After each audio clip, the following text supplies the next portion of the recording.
Writing ಅಲ್ಲಿ ಕೊಟ್ಟಿದ್ದಾನೆ, ಕೊಟ್ಟಿದ್ದಾರಂತ writing ಅಲ್ಲಿ ಕೊಟ್ಟಿದ್ದಾನೆ, ಬಹಳ ಗಂಭೀರವಾಗಿರ್ತಕ್ಕಂಥ ವಿಚಾರ ಪ್ರಸ್ತಾಪ ಮಾಡಿದ್ದಾನೆ. ಇಲ್ಲ, ಯಾರ ಕೈಯಲ್ಲಿ ಮಾನ್ಯ ಸಭಾಧ್ಯಕ್ಷ, ನನ್ನ ಕೈಯಲ್ಲಂತೂ ಕೊಡ್ಲಿಲ್ಲ.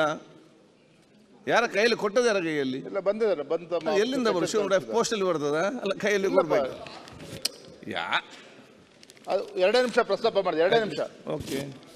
ಮಾನ್ಯ ಸಭಾಧ್ಯಕ್ಷರೇ, ಇವತ್ತಿನ ಒಂದು ದಿನಪತ್ರಿಕೆಯಲ್ಲಿ ಬಹಳ ಗಂಭೀರವಾಗಿರ್ತಕ್ಕಂಥ ಒಂದು ವಿಚಾರ ಇವತ್ತು ಪ್ರಸ್ತಾಪ ಆಗಿದೆ. ವಸತಿ ಶಾಲೆಗಳ ಪ್ರವೇಶ ದ್ವಾರದ ಘೋಷವಾಕ್ಯ ಏನು ಕೈ ಮುಗಿದು ಒಳಗೆ ಬನ್ನಿ ಅಂತ ಹೇಳಿ ಏನಿತ್ತು, ಜ್ಞಾನ ದೇಗುಲವಿದು ಧೈರ್ಯವಾಗಿ ಪ್ರಶ್ನಿಸಿ ಅಂತಕ್ಕಂಥ ಒಂದು ವಿಚಾರ ಇವತ್ತು ಪತ್ರಿಕೆಯಲ್ಲಿ ಉಲ್ಲೇಖ ಆಗಿದೆ. ತಮ್ಮ ಮೂಲಕ ಇವತ್ತು ಸದನದ ಗಮನಕ್ಕೆ ತರ್ತಕ್ಕಂಥ ಪ್ರಯತ್ನ ಮಾಡ್ತಾ ಇದ್ದೇನೆ.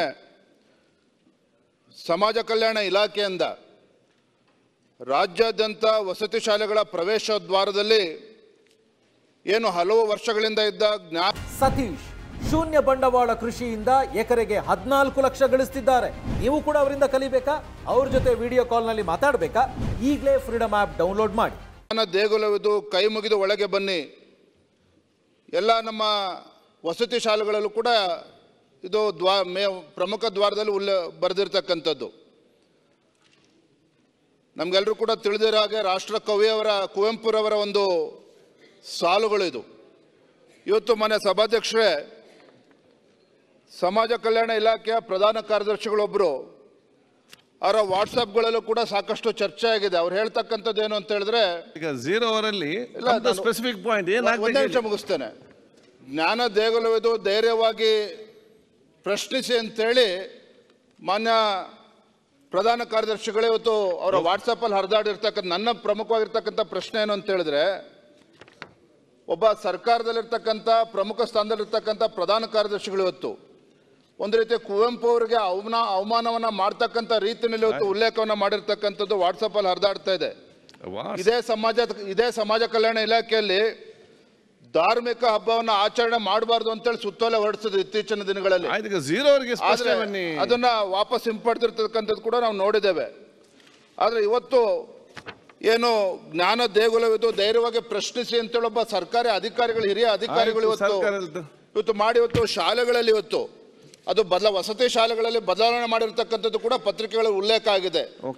ನಾನು ತಮ್ಮ ಮೂಲಕ ಸರ್ಕಾರಕ್ಕೆ ಕೇಳೋದಕ್ಕೆ ಇಚ್ಛಪಡ್ತೇನೆ, ನನ್ನ ಸಚಿವರು ಸಮಾಜ ಕಲ್ಯಾಣ ಸಚಿವರು ಕೇಳೋದಕ್ಕೆ ಇಚ್ಛಪಡ್ತೇನೆ, ಏನಾಗ್ತಾ ಇದೆ ಸರ್ಕಾರದಲ್ಲಿ ಅಂತಕ್ಕಂಥದ್ದು.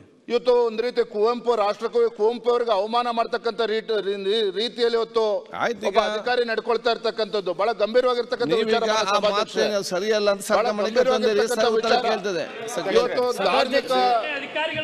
ಸರ್ಕಾರ ಗಮನಕ್ಕೆ ತಂದಿರಲ್ಲ, ಶೂನ್ಯ ವೇಳೆಯಲ್ಲಿ ತಂದಿದ್ದೀರಿ, ಸರ್ಕಾರ ನಾಳೆ ಉತ್ತರ ಕೊಡ್ತದೆ. ಈಗ ನಾವು ಕೇಳ್ತಿರೋದು ಸಭಾಧ್ಯಕ್ಷರೇ, ಆಯ್ತು ಉತ್ತರ ಕೊಡ್ತಾರೆ. ಅಲ್ಲ, ದೇವಾಕ್ಯ ಚೇಂಜ್ ಮಾಡಿದ್ದಾರೆ,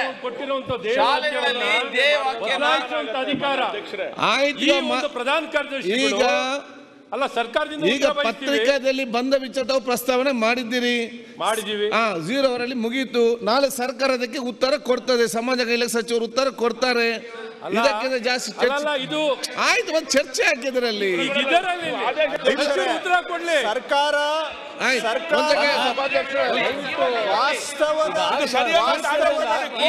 ಅಪಮಾನ ಮಾಡೋದು ಸರಿಯಲ್ಲ ಅಂತ 0 ಅವರಲ್ಲಿ ಚರ್ಚೆ ಮಾಡಬೇಡಿ. ಸರ್ಕಾರ ವಾಸ್ತವದ ಅಧಿಕಾರಕ್ಕೆ ವಾಸ್ತವಾಧಾರಿತ ಉತ್ತರವನ್ನ ಕೊಡ್ತೇವೆ. ಇನ್ನ ಹೆಚ್ಚಿಗೆ ಮಾತಾಡ್ಬೇಕಂದ್ರೆ ನಾವು ಮಾತಾಡೋದಿದೆ.